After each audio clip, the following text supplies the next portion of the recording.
তো আজকে তোমাদের সামনে এসেছি যে আজকে ক্লাস 9 এর একটি চ্যাপ্টার বাংলা বইয়ের, যার নাম হচ্ছে কলিঙ্গ দেশের ঝড় বৃষ্টি, যে লিখেছে কবি মুকুন্দরাম চক্রবর্তী। তো এই যে কলিঙ্গ দেশে ঝড় বৃষ্টি এই কবিতা, তো অনেকে ভাববে বা বলবে যে কবিতা বোঝানো কি আছে, কিন্তু আমরা যখন কবিতা পড়ি অনেক শব্দ, অনেক কথা যা আমাদের অনেক কঠিন মনে হয়। তো আজকে যদি আমরা কবিতাকে গল্পের মতো করে বুঝে নিতে পারি, কবিতাকে যদি আমরা সহজ ভাষায় পড়তে পারি, তাহলে কবিতাটা মনে রাখার ক্ষেত্রে অনেকটাই সহজ হয়ে যাবে। বন্ধ করা যাবে প্রথম শুরু। তো তার জন্য আমরা এই কবিতাকে এক্সটেন্ড করে পড়বো, প্রত্যেকটা লাইনের মানে, অনেক লাইনের মানে আমরা বুঝতে পারি না, তার জন্য আমরা মুখস্থ করতে পারি না। কবিতাকে মুখস্থ করার সহজতম উপায় কি হচ্ছে, না আমাদেরকে প্রত্যেকটা লাইনের মধ্যে প্রত্যেকটা শব্দ, প্রত্যেকটা বর্ণের মানে জানতে হবে।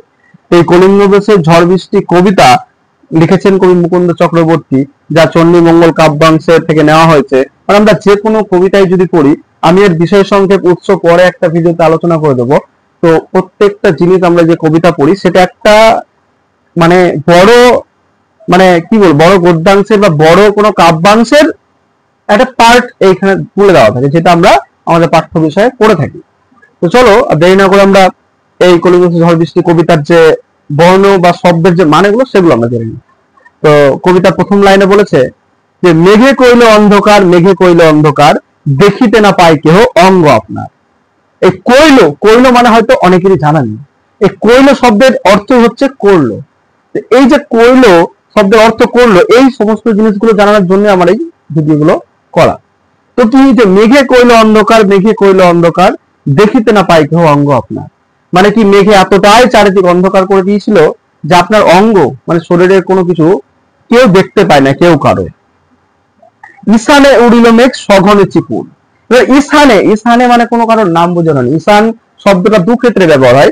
ঈশান মানে আমরা জানি একটা কোণ, কোণের নাম, যে আমরা সাধারণত অনেকে জানি চারটা দিক আমাদের, চারটা দিকের মধ্যে কোণ আছে, পূর্ব পশ্চিম উত্তর দক্ষিণ, যেমন ঈশান কোণ আর আরো কোণ আছে। তো এই যে ঈশানে উড়িল মেঘ সঘনে চিপুর, সঘনে মানে কি, সঘনে মানে হচ্ছে খুব দ্রুত, বারে বারে বা তাড়াতাড়ি। আর চিকুর শব্দের অর্থ, অ্যাকচুয়াল চিকুর শব্দের অর্থ কিন্তু চুল, কিন্তু এই ক্ষেত্রে চিকুর শব্দের অর্থ বোঝানো হয়েছে বিদ্যুৎকে, মানে আমরা যে বিদ্যুৎ বাজ পড়ে যেটা, সেইটাকে বোঝানো হচ্ছে। তো ঈশানে উড়িল মেঘ মানে ঈশান দিকে মেঘ উড়ে কি হচ্ছে, বারবার ঘন ঘন বিদ্যুৎ চমকাচ্ছে। উত্তর পবনে মেঘ ডাকে দৌড়, তোমরা উত্তর আকাশে, উত্তর পবনে উত্তর দিকে মেঘ কি করছে, বারবার ডাকছে। দূর দূর ডাকা মানে কি, বারবার ঘন ঘন মেঘ ডাকা আমরা বুঝতে পারি, সেই জিনিসটাকে বোঝাতে চেয়েছে। মিলিসেকে জোরে মেঘ গগন মন্ডল, মানে মিলিসেকের মধ্যে জোরে জোরে মেঘ ঝরে পড়ছে গগন মন্ডল থেকে। গগন মন্ডল মানে কি, আকাশ, আমরা জানি যে গগন মানে আকাশ, তো গগন থেকে। চারি মেঘে বরিশে মুষলধারে জল, চারি মেঘে মানে আমরা চারদিক থেকে যখন মেঘ হয়, আমরা যদি কোথাও দাঁড়াই, মেঘ তো আবার একদিক থেকে পড়ে না, বৃষ্টিটা একদিক থেকে আসে না, সব দিক থেকে হয়। তার জন্য কথাটা বলেছে চারি মেঘে বরিশে মুষলধারে জল, কলিঙ্গে উড়িয়া মেঘ ডাকে উচ্চনাদ। এবার বৃষ্টিটা, যে কথাটা, যে কবিতাটা পড়া হয়েছে এখানে, সেটা কোথাকার, কলিঙ্গ দেশের, কলিঙ্গ দেশের কবিতা বলা যায়। তাই যদি সেখানে বৃষ্টি হয় তো সেখানকারটাই বলবে। তাই এই লাইনে বলেছে যে কলিঙ্গে উড়িয়া মেঘ ডাকে উচ্চনাদ, মানে কলিঙ্গ দেশের মধ্যে মেঘ উড়ে কি করছে, উচ্চনাদে ডাকছে। উচ্চনাদ মানে অনেক জোরে জোরে, খুব ই করে তাণ্ডব করে নাচকে উচ্চনাদ বলা হয়। তখন কি করছে, এত কিছু দেখার পরে প্রলয় গণিয়া প্রজা ভাবে বিষাদ, মানে প্রজারা ভাবছে হয়তো প্রলয় আসতে পারে, এইটা ভেবে বিষাদ ভাবছে, মানে কি খারাপ ভাবছে, ভয় করছে প্রজারা। প্রলয় মানে কি, ধ্বংসলীলা, ভাবছে ধ্বংসলীলা আসতে পারে, এই নিয়ে প্রজাদের অনেক ভয়।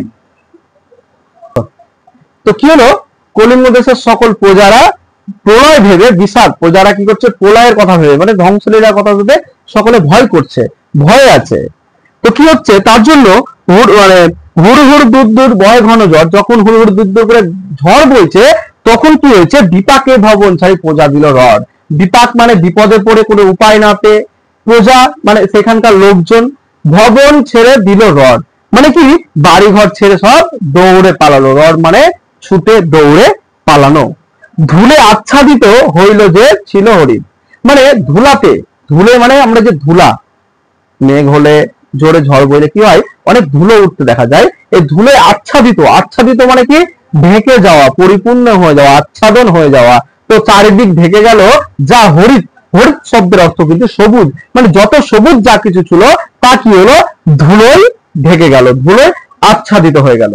উল্টিয়া পড়ে শস্য প্রজা চমকিত। উল্টিয়া পড়ে শস্য প্রজা চমকিত মানে কি, যখন শস্য, যখন আমাদের জমিতে ধান লাগানো থাকবে, কোনো শস্য লাগানো থাকবে, তখন কি হয়, যদি অনেক জোরে ঝড় বয় তখন সেগুলো উল্টিয়া পড়ে, সেগুলো পড়ে যায়। সেইটা দেখে কি হচ্ছে, প্রজা চমকে যাচ্ছে যে এবার তাহলে আমাদের কি হবে, শস্য পর্যন্ত পড়ে গেল উল্টিয়া।